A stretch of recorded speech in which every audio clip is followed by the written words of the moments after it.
நேயர்கள் எல்லாருக்கும் வணக்கம். இந்த வீடியோவில் குரோதி வருடம் ஆடி மாதத்துக்கு உண்டான ராசி பலன் அப்படிங்கிறது தான் நம்ம பார்க்க போகிறோம். அதாவது ஆடி மாதம் அப்படின்னாலே பல பேருக்கும் ஆகாத மாதம் அப்படிம்பாங்க. அந்த வகையில் பார்த்தோன்னா இந்த ஆடியில் பார்த்திங்கன்னா கிரகங்களோட ராஜா சூரியன் கடகராசியில் இருக்கார். அவரோட சேர்ந்துக்கிட்டு புதன் இருக்கார். புத ஆதித்ய யோகம் உருவாக போகுது, புத சுக்கிர யோகம் உருவாக போகுது. ஆனால் இதெல்லாம் முக்கியம் கிடையாது. சடாஷ்டக தோஷம் அப்படின்னு ஒரு தோஷம் அப்படிங்கிறது இருக்குது. அதுதான் இந்த மாதத்தில் உருவாகுது. அதாவது சனி பகவான் எங்கே இருக்காரோ அந்த இடத்துக்கு 6வது வீட்லேயோ இல்லை 8வது வீட்லேயோ சூரிய பகவான் போய் உக்காந்துருக்காரு அப்படின்னா இந்த சடாஷ்டக தோஷம் அப்படிங்கிறது வரும். அப்போ கும்பராசியில் சனி பகவான் வக்கரம் அடைஞ்சிருக்காரு. கும்பராசிக்கு 6வது வீடான கடகராசியில் சூரியன் உட்காந்துருக்கார். அப்படிங்கிறப்ப இந்த சடாஷ்டக தோஷம் அப்படிங்கிறது உருவாகுது. இந்த தோஷத்தால் பல ராசிக்காரர்களுக்கு நன்மையும் நடக்கும், பல ராசிக்காரர்களுக்கு கெடுதல் அப்படிங்கிறதும் நடக்கும். அதை விட்டுட்டு மற்றபடி கிரக நிலைகள் அப்படின்னு பார்த்தீங்கன்னா கும்பராசியில் சனி இருக்கார், மீனராசியில் ராகு இருக்கார், கன்னிராசியில் கேது இருக்கார், ரிஷபராசியில் செவ்வாயும் குருவும் ஒன்று கூடி குருமங்கல யோகத்தை கொடுக்குறாங்க. கடகராசியில் புதன் சூரியன் சுக்கிரன் எல்லாரும் இருக்காங்க. ஆடி மாதம் 5ஆம் தேதி புதன் வக்கரகதி அடைகிறாரு. ஆடி மாதம் 16ஆம் தேதி சிம்ம ராசிக்கு சுக்கிரன் போகிறாரு. இதுதான் இந்த மாதத்துக்கு உண்டான கிரக அமைப்பு. சரி, இந்த கிரக அமைப்பு, இந்த புத ஆதித்ய யோகம், புத சுக்கிர யோகம், குருமங்கல யோகம், இது எல்லாம் சேர்ந்து என்ன பலன் கொடுக்க போகுது, இந்த சடாஷ்டக தோஷம் அப்படிங்கிறது என்ன பலனை கொடுக்க போகுது அப்படிங்கிறது எல்லாத்தையும் நம்ம தெளிவாக பார்த்தாகணும். சரி, இந்த ஆடி மாதம் உங்களோட ராசிக்கு என்ன கிடைக்க போகுது? துளாராசி நேயர்களே, உங்களுக்கு இந்த ஆடி மாதம் எப்படி இருக்குது அப்படின்னு பார்த்தோன்னா, ஆடி மாதத்தை பொறுத்த வரைக்கும் உங்களோட கிரக நிலைகள் அப்படின்னு பார்த்தீங்கன்னா இது ஒரு வித்தியாசமான கிரக அமைப்பு அப்படின்னு தான் சொல்லணும்.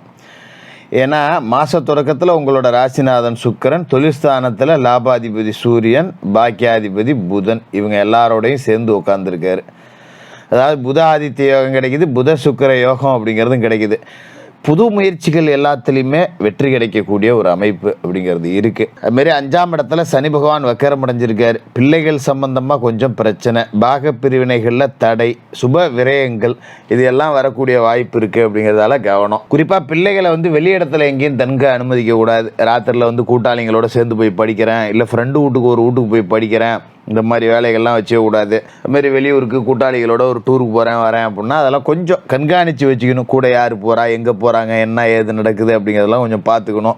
அதுமாதிரி பிள்ளைங்க தாமதமாக வீட்டுக்கு வந்தால் என்ன ஏதுன்னு கொஞ்சம் அவங்க போக்கிலேயே போய் விசாரிக்கணும். அதுக்காக பிள்ளைகளை போட்டு அடிங்க குத்துங்க என்னன்னு சொல்ல வரல, கண்காணிக்கணும். அதே நேரத்தில் கண்டிப்பு இல்லாமல் கொஞ்சம் அவங்க போக்கில் விட்டு பிடிக்கிறது அப்படிங்கிறத இந்த காலகட்டத்தில் நல்லது. ஏன்னா இது அவங்க தப்பு பண்ணல, நேரம் கொண்டு போய் விடுது அப்படிங்கிறத நம்ம புரிஞ்சு நடந்துக்கணும்.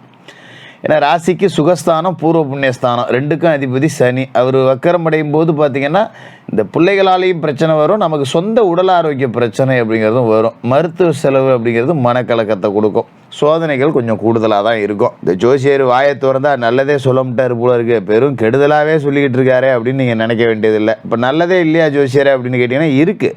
சரி, என்ன நன்மை அப்படின்னு பார்த்துருவோம். மாத தொடக்கத்திலேயே பார்த்திங்கன்னா புதன் வக்கரம் அடைஞ்சிடுறாரு. ஆடி மாதம் 5ஆம் தேதியே வக்கரம் அடைஞ்சிடுறாரு. ஆடி 28ஆம் தேதி வரைக்கும் வக்கரத்தில் தான் இருக்க போகிறார். ராசிக்கு 9க்கும் 12க்கும் அதிபதியான புதன் வக்கரம் அடைகிறார். அப்படிங்கிறது கொஞ்சம் நம்ம துணிச்சலாக ஏதாவது ஒரு காரியத்தை செயல்பட்ட முடிவு பண்ணாலும் கொஞ்சம் நமக்கு யோசனை தோணும். நம்ம அப்போது நாளைக்கு பார்த்துக்குவோம், செய்யலாமா வேணாமா, இந்த மாதிரி ஒரு இரட்டை நிலைப்பாடு அப்படிங்கிறது இருக்கும். இதை கடந்து நீங்கள் துணிஞ்சு முடிவு எடுத்துட்டிங்கன்னா வெற்றி உங்களுக்கு இருக்குது. எந்த ஒரு விஷயத்தையுமே ஆரம்பிக்கிற வரைக்கும் ஒன்றோட ஒன்று போட்டு பிணறிக்கிட்டு கண்டதையும் யோசிச்சுக்கிட்டு சிந்தனையிலேயே ஒரு தெளிவில்லாமல் கிடக்கும். கடைசியாக ஒரு முடிவுக்கு வருவீங்க, என்ன நடந்தாலும் நான் இறங்குறேன் பார்த்துக்கிறேன்னு. அந்த முடிவும் அந்த துணிச்சலும் அதன் பிறகு செயல்படக்கூடிய உங்களோட செயல்பாடும் இந்த மாதத்தில் வெற்றியை கொடுக்கும். இது மாதிரி சனி பகவான் 5வது இடத்துல வக்கரம் அடைஞ்சிருக்க நேரத்திலேயே குரு 8வது வீட்டில் இருக்காருங்கிறது நல்லதில்லை. அஸ்தமஸ்தானம் வலுவடையுது, அவரோட செவ்வாயும் சேர்ந்துருக்கார். அப்படிங்கும்போது ஒரு முன்னேற்றத்திற்கான முட்டுக்கட்டைகள், முக்கிய புள்ளிகளை பகிச்சிக்காதீங்க. ஊரில் அரசியல்வாதி, ஊரில் பெரிய அதிகாரி, முக்கிய புள்ளிகளை கொஞ்சம் பகிச்சிக்காமல் இருந்துங்க, அதான் நல்லது. சின்ன சின்ன சறுக்கல் இருக்கும். அதே நேரத்தில் 6க்கு அதிபதியான குரு 8ல் மறைகிறார். அப்படிங்கிறது விபரீத ராஜயோகம் அப்படிங்கிற ஒரு யோகத்தை கொடுக்குது. இதை உங்களுக்கு நன்மை தான். விபரீத ராஜயோகம் அப்படிங்கிறது அதாவது பெரிய அதிகாரிகள், பெரிய ஆதரவாளர்கள், பெரிய அரசியல்வாதிகள் இவங்களை பகைச்சிக்க கூடாதுன்னு சொன்னோம் பார்த்தீங்களா, அவங்கள பகைச்சிக்காமல் இருந்தீங்கன்னா அவங்களால பெரிய அளவில் லாபம் அடையக்கூடிய வாய்ப்பு அப்படிங்கிறது இருக்குது. திடீர்னு மேலிடத்துல ஒரு கட்சியில் முக்கியமான ஆளுகள்கிட்டேருந்து உங்களுக்கு அழைப்பு வருங்கவா, உன்னை எனக்கு நீ இந்த பொறுப்பில் இரு, இதுலேருந்து செயல்படு, இந்த வேலையை செய் அப்படின்னு சொல்லிட்டு நம்மளை கொஞ்சம் மதிக்குவாங்க. திடீர்னு நமக்கே ஆச்சரியமாக இருக்கும், என்னடா நம்ம ஒரு கட்சியில் இருந்தோம் நம்மளை எவனுமே கண்டுக்க மாட்டான், திடீர்னு நம்மளை கூப்பிட்டு பொறுப்புலாம் கொடுக்குறாங்களே அப்படின்னு. இந்த மாதிரியான ராஜயோகம் அப்படிங்கிறதும் உங்களை தேடி வரக்கூடிய வாய்ப்பு அப்படிங்கிறது இருக்குது. அதுமாதிரி கடகராசியில் இருக்க புதன் ஆடி 5ஆம் தேதி வக்கரம் அடைஞ்சு 28 தேதி வரைக்கும் வக்கரத்திலே இருக்கார் பார்த்தீங்களா. கொஞ்சம் வாகன பழுதுகள் அப்படிங்கிறது இருக்கும். அதனால் கூடுமான வரைக்கும் வெளியூர் பயணம் போனீங்க அப்படின்னா வாகனத்தை கொஞ்சம் முறையாக பரிசோதனை பண்ணிங்க. எல்லாம் பிரேக்கு சரியாக இருக்கா, ஆயில் சரியாக போட்டிருக்கோமா, ஒன்று டயர்லாம் சரியாக இருக்கா, எல்லாம் பார்த்துக்கிட்டு பயணத்தை மேற்கொள்ளுங்கள். பாதி வெளியில் நிற்கக்கூடாது. இது மாதிரி தந்தை வழி உறவுகளில் கொஞ்சம் விட்டு கொடுத்து போகணும். அப்பா வழியில் அத்தை இருந்தாங்கன்னா அத்தை வீட்டில் ஒரு கல்யாணம் சுப நிகழ்ச்சி ஏதாவது நடந்ததுன்னா நம்ம போகாமல் இருக்கிறது, இல்லை பத்திரிகையில் பேர் போடல, முன்னாடி போட்டேன் பின்னாடி போட்டேன்னு கோச்சிக்கிறது, இந்த மாதிரி சண்டை சச்சரவுலாம் வேண்டாம். வந்தாலும் கூட விட்டு கொடுத்துட்டு போகிறது நல்லது. அதோட ஆடி 16ஆம் தேதி சிம்ம ராசிக்கு சுக்கிரன் வர்றார். உங்களோட ராசிக்கு லாபத்தில் சுக்கிரன் வர்ற நேரங்கிறது தான் பொருளாதாரத்தில் உங்களுக்கு விருத்தியை கொடுக்க போகுது. 16 தேதி வரைக்கும் பெருசாக காசு இல்லைன்னாலும் 16 தேதிக்கு பிறகு காசு பணம் 10 ரூபா வந்து நம்ம பைய ரொப்பிவிடும். அதனால் பயப்பட வேண்டியதில்லை. அதுமாதிரி ராசிக்கு அதிபதியாகவே சுக்கிரன் இருக்கிறதால இந்த காலகட்டத்தில் நிறைய நற்பலன்கள் கிடைக்கும். நிறைய சொந்த பந்தத்தில் சுப நிகழ்ச்சிகள் நடக்கும். அதால் ஒரு ஆடை ஆபரண சேர்க்கை நமக்கு உண்டாகும். அதிகார வர்க்கத்தோட ஆதரவு கிடைக்கும். நிறைய நன்மைகள். காசு பணம் அப்படிங்கிறது கொஞ்சம் சரளமாக புரளும். 10 ரூபா பையில் காசு இல்லைடா வெறும் பையோட சுற்றிக்கிட்டு இருந்தேன் அப்படிங்கிறவங்க கூட 10 ரூபா காசு வச்சுக்கிட்டு சுற்றலாம். கடங்கண்ணி இருந்தால் அடைச்சி ஃபுல்லாக நல்லாயிருக்கும்.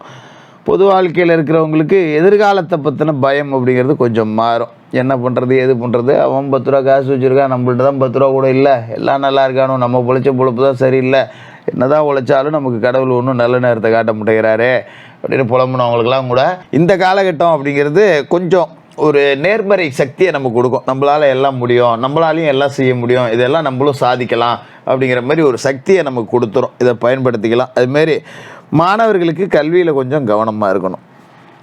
வெளி இடத்துல போய் தங்குறேன், கூட்டாளிகளோடு சேர்ந்து தங்குறேன், அங்கே போய் படிக்கிறேன், இங்கே போய் படிக்கிறேன், அதெல்லாம் கிடையாது.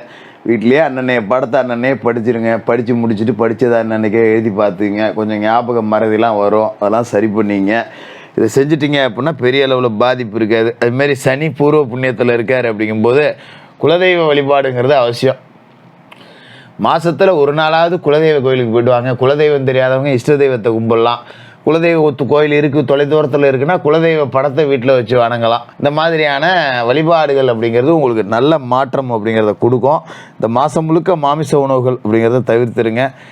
வெள்ளிக்கிழமையில் அம்மனுக்கு பால் அபிஷேகம் செய்யுங்க. முடியலையா பால் குடம் எடுப்பாங்க. ஊரில் அம்மன் கோவிலெலாம் பால் குடம் நடக்கும். அந்த மாதிரி பால் குடம் எடுக்கிற இடத்துல போயிட்டு இந்த பால் குடம் எடுக்கக்கூடிய பக்தர்களுக்கு ஒரு உணவோ ஒரு நீர்மோரோ இல்லை ஒரு தண்ணியோ உங்களால் முடிஞ்ச உதவிகள் அப்படிங்கிறத செஞ்சுக்கிட்டு வாங்க.